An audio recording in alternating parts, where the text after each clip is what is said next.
am so excited for what God has in store for the next season of OCC, and I hope you're excited to experience it with me. Over the last 7 decades, God has done incredible things through this church, and He's not done yet. But you know, we're here today in this room because we stand on such a strong spiritual foundation of those who have gone before us.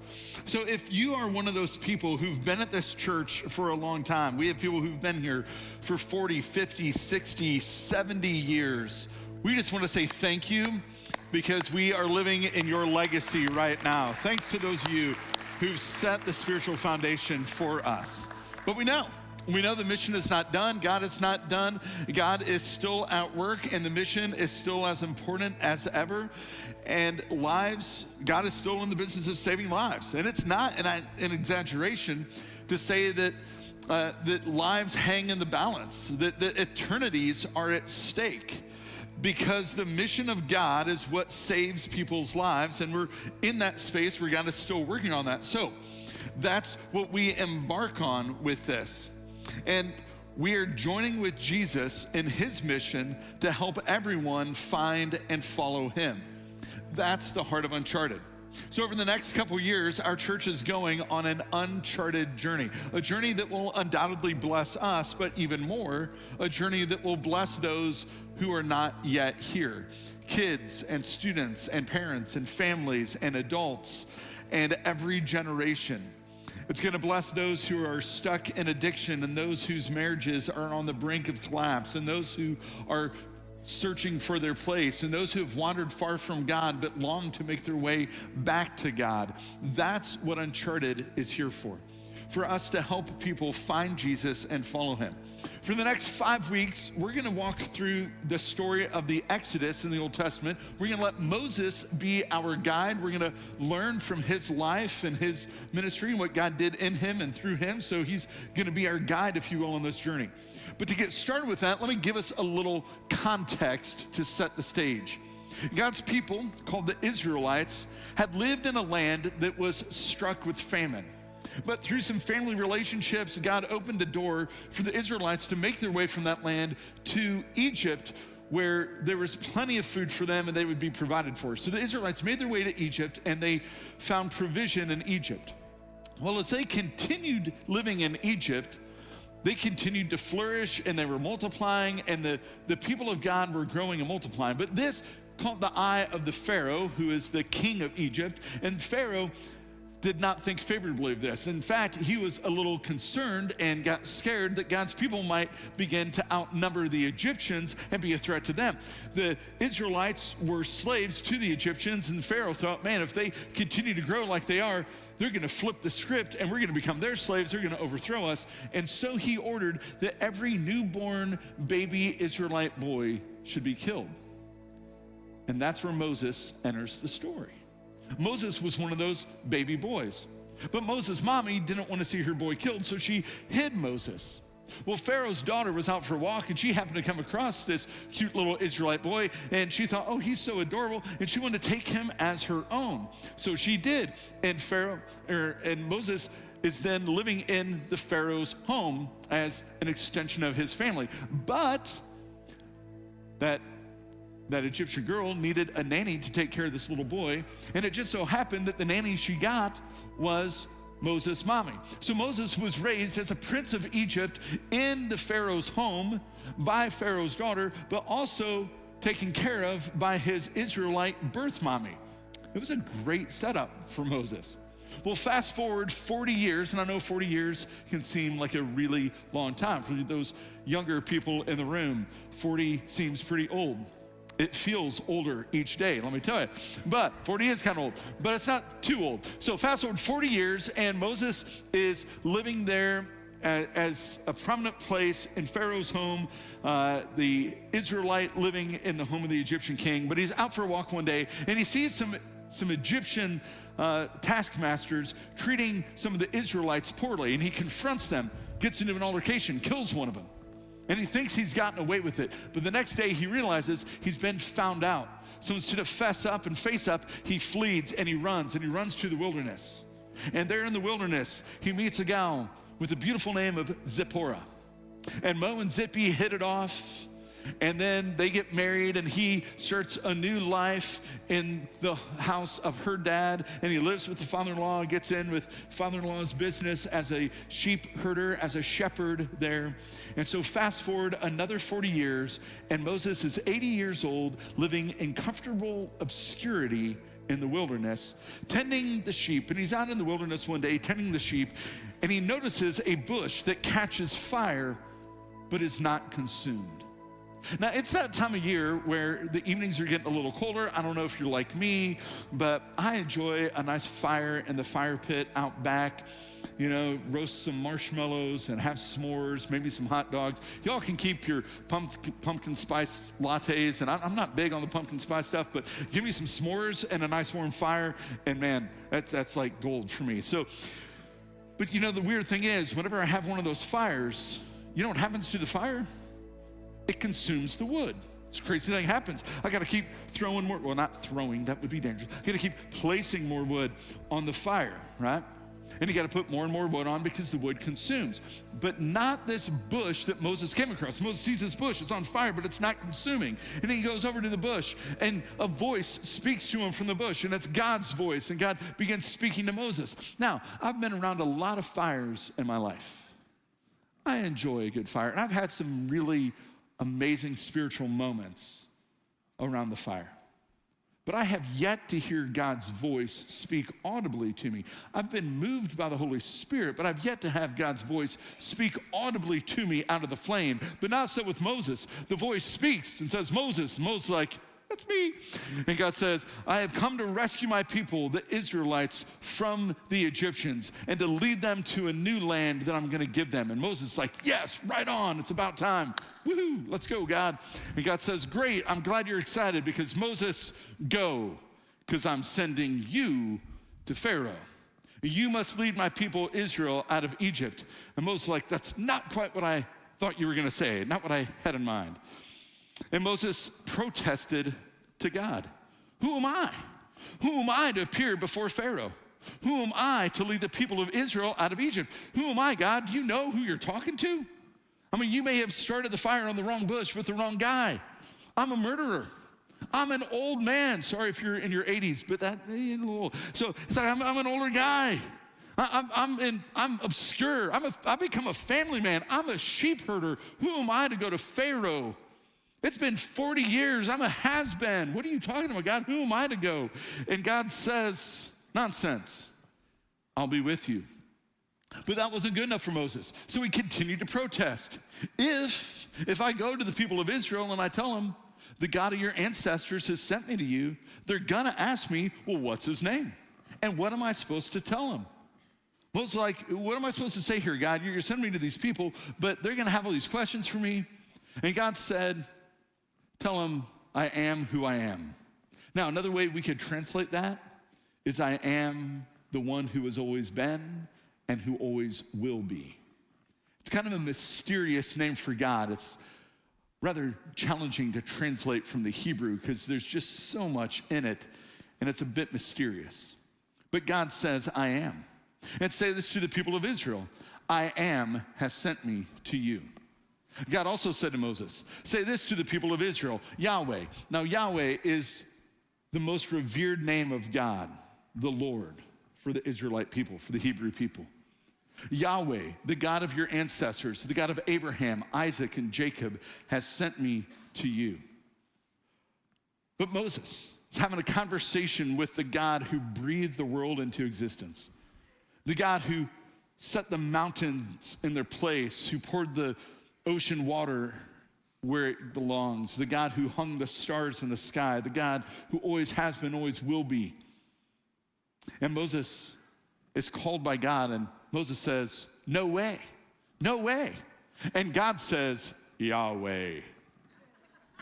Oh, thanks, man. Listen, I'm a dad and a preacher. Preacher jokes ain't gonna get any better, so just humor me as we go.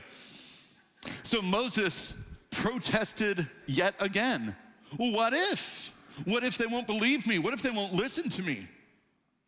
Now that question, what if, it's one of the most powerful questions we could ask.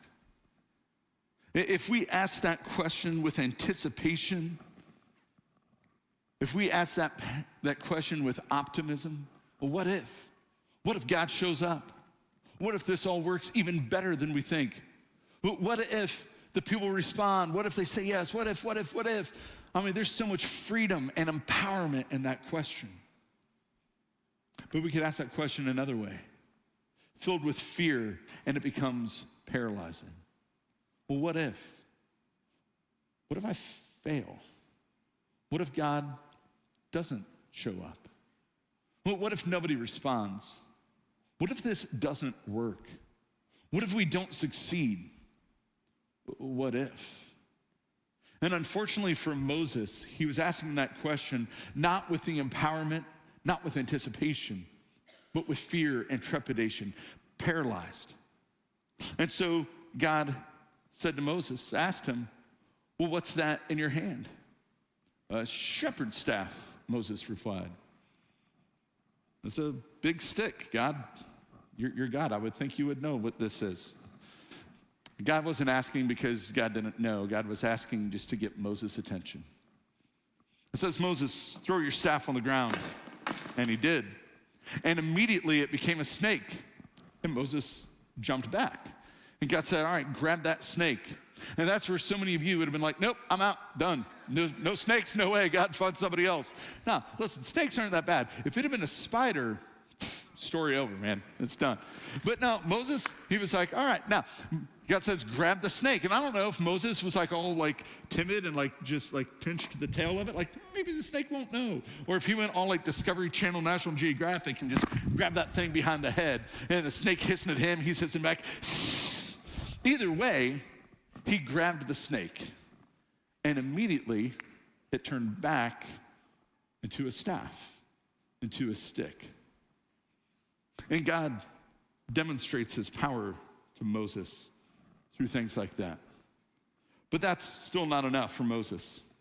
A snaky stick and a conversation with a blazing bush still were not enough to convince him that he should go with God. So he kept arguing with God. God says, Moses, you gotta go. You gotta go confront Pharaoh. You gotta go speak to him. Moses like, with words, not good. Talking in front, people, I'm not good with words, God. Send somebody else. And he just keeps arguing. God's like, listen, I'll give you the words to say. Moses like, nope, send somebody else. So finally God's like, all right, I will send someone else. I'll send your brother Aaron. And Moses is like, yes, finally, gotcha. And God's like, but I'm gonna send you with him. Moses like, that's not what I had in mind. That's not okay. But I love that part of the story because God does not send us into the uncharted alone. He always gives us a battle buddy. He always gives us a travel companion.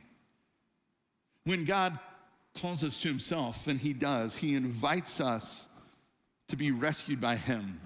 But the invitation to be rescued by Jesus is also an invitation to find our place in connection with all Jesus' people, with all God's people. It's an invitation to be part of the kingdom community to which we belong. Hundreds of years later, Jesus would send his people out on mission, and he sent them out together. Always together. And he still does that today. And God calls all of us to himself, but then he places a calling on us, the sending that he has for us. But God intends for you, for me, for us to live out our calling in connection with others, in the context of his kingdom community. And friend, this is why being part of a small group is so vital for us. Because it's there in small groups that we build spiritual friendships that help us pursue God, that help us grow in our faith, that help us develop our followership of Jesus. And if you're not already in a group, I'm gonna invite you to show up on Wednesday night here in the building. Show up at 6:30. We have a starter group of sorts. It's just a 5-week group for you. You can show up and jump in. Just give it 5 weeks and see what God might do in 5 weeks of that connection to other people who are following him. Just taste and see what God might do in you and through you. It's about the easiest commitment you can make. It's a pretty friendly group, a starter group for those who are new to grouping and even new to faith. So I encourage you, check it out. Well, Moses finally agrees to go with God. And listen to what God says. He says, take your shepherd's staff with you. Use it to perform the miracles that I'll give you to do. So Moses took his wife and he took his sons and he put them on a donkey and he headed back to the land of Egypt, headed out on an uncharted journey, 40 years in the making. And that might sound like risky business, going back to the land of Egypt, going back to Pharaoh, going back at it. But it's not risky business, because after all, it's God's business. The only risk is when we don't follow God. That's risky business. Well, Moses goes, and in his hand, he carried, read it with me, the staff of Moses? No, read it with me again. The staff of God. We'll come back to that. Carries the staff of God. But do you remember the question Moses asked God? Who am I? Who am I to go? You sure you got the right guy? Murder man, obscure man, shepherd boy with a big stick. You sure you got the right guy? Who am I to go, God? I'm too old. I'm too sinful.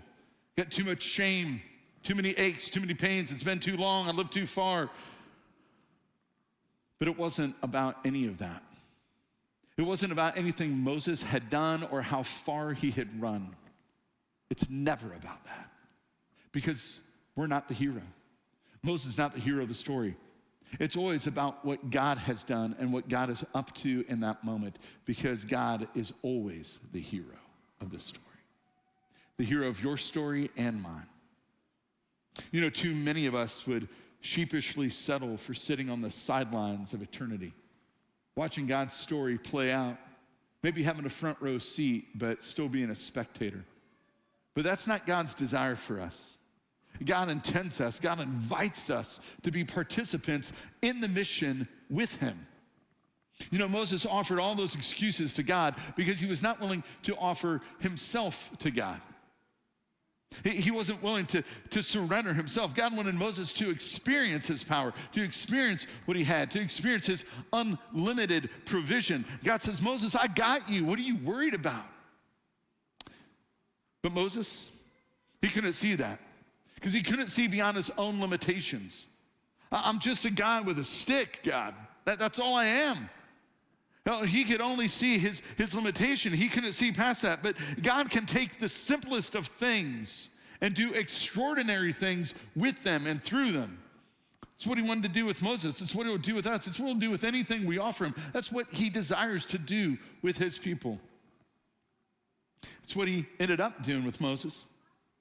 The staff of Moses became the staff of God. Eventually, God would use the staff for Moses to perform miracle after miracle, making a rescue road through the Red Sea, proving God's power again and again, providing provision for God's people again and again. The staff of Moses became the staff of God, but way more important is that the man of Moses became the man of God. See, when we surrender ourselves to God, we put ourselves in God's hands.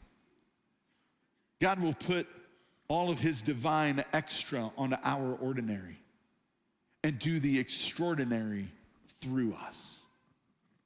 It's what God did through Moses. It's what God desires to do with us. And if we will surrender ourselves to us, then we will be the people of God. No more ordinary, but unleash the extraordinary power of God in our lives. I wonder what would have become of Moses if he would have just held on to a stick and a staff and stayed in place. Undoubtedly, God would have sent someone else to accomplish the mission, and God would have gotten it done. Undoubtedly, Moses probably would have heard about it. He would have read about it in the old Hebrew tablets. Come on. But you know, he would have just read about it. He'd have heard about it. He would not have experienced it. But you know, experience is always more powerful than just hearing about something. You're scrolling through your phone, reading the stories, watching the reels. There's something about hearing what's going on in the world. But you talk to the people who are actually living those things, good or bad, the experience, the lived experience is always more powerful. My son's interested in history. I used to be a history teacher. We read about history all day long, but when you talk to somebody who lived it, you just hear something different. The experience is so much more powerful than just hearing about it. And friend, God doesn't want you to just hear about his grace and hear about his power and hear about his compassion and hear about his mercy and hear about his love. God wants you to experience all those things. But the only way to experience that is by going into the uncharted, to go to uncharted places of faith and surrender, allowing God to have all of you and stepping into the unknown with God again and again and again. Followership is life in motion, never standing still. So it's a continual moving forward with God. And we might not see all that God has in store for us. We might just see the next step in the journey. But it's okay because God's got it all mapped out. And he's in control. And if he's on our side, what do we have to fear? See, just like God called Moses to himself, God invites us to follow him into the uncharted, to go into the places yet unseen with our faith and our surrender. And when we surrender ourselves, all of ourselves, the whole of us, God will do extraordinary things with us. He wants to do that with you, and he can do that with whatever you have. I mean, Moses was right. He was just an old dude with a stick. That's all his staff was. A big wooden stick. But you know that a stick in a kid's hands is never just a stick. You give a stick to a kid, and that stick becomes something else entirely. It becomes a sword or a lightsaber, a guitar, becomes a mic stand, becomes a magic wand, becomes any number of things. A stick is never just a stick. Through imagination, it becomes something else entirely, a million other things. But that's the problem for us. Imagination. We've got to pretend. We got to pretend what that stick can be. But you put a stick in the hands of God, there is no limitation of imagination because our God is the God of transformation. And it'll become something else entirely, not just imagined, but experienced. And when we offer God what we have, our abilities and our resources, our relationships and our money and our talents, and even our fears, our limitations, our sorrows, our mistakes and our messes, God will take whatever we put in his hands and do something extraordinary with it, way more than we could ever imagine. You know, Moses' staff was a symbol of his vocation, of his job, of his employment as a shepherd. But if we will put our work, if we'll offer it to God, and we'll offer the work of our hands and put it in God's hands for God's purposes, then God will use us and use what we offer him in ways we could never imagine. Whatever the work of your hands might be. And for some of you, I know we got some retired folk in here. Offer him your days. Offer him the free space that you have now. And what might God do with that? God used a simple sheep herder to shepherd his people from Egypt to the promised land. What might God do with you? You know, let's talk about money for a moment. Let's go there just for a moment with me. I don't have many of these, but I have one. And you know, this fancy paper with famous faces and high-tech ink. I'm sure we can all imagine a lot of things this could become. My wife teases me whenever I get a gift of money, I can spend it 30 different ways in 30 seconds in my head, and she always teases me, well, you spent that 30 times over, you only get to choose one of those. It doesn't multiply on its own like that. We can all imagine what this might become, but again, we're stuck with the limitation of imagination. It only goes so far. But you put this in God's hands, in the hands of the God of transformation, And suddenly this transforms from money into ministry.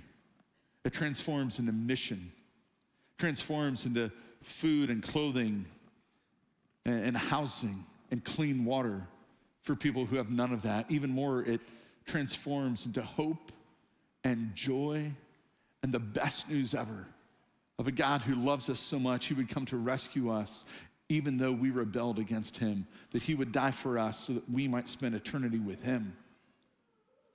I mean, God can do more with that than we could ever do, imagined or lived out.